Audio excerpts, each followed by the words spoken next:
বড়ের আচার দেব, সেজন্য বড় নিয়ে আসছে। এখানে হচ্ছে টক টক বড়ই, তো 2 কেজি নিয়ে আসছে। আবার একটাকে আবার অনেকে বলে কুল, তো আমি কুল টুল কিছু জানি না, আমি বড়ই ছোটোবেলা থেকে শুনে আসছি। তুই এখানে 2 কেজি ওরে আছে, একদম পাকা, একদম মানে সবগুলোই পাকায়। তো একটু রোদ্রে দিব, তো সকালে রোদ্রে দিলে একটু ভালোই হতো, তো ভুলেই গেলাম। তো এখন যা সামান্য একটু ব্যালকনিতে রোদ আছে এখানেই দিয়ে দিব।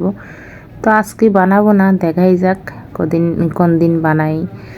তো যেদিনই বানিয়ে থাকবো সেদিন তোমাদের সাথে শেয়ার করব। তো এখন দেখে তো লোভ সামলাতে পারলাম না, একটু লবণ টবণ দিয়ে একটু পাকনা পাকনা থেকে বেছে তারপরে বসে বসে ব্যালকনিতে খাবো।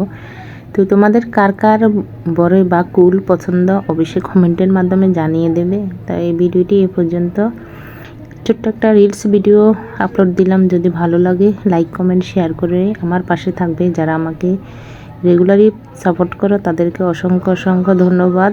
টাটা।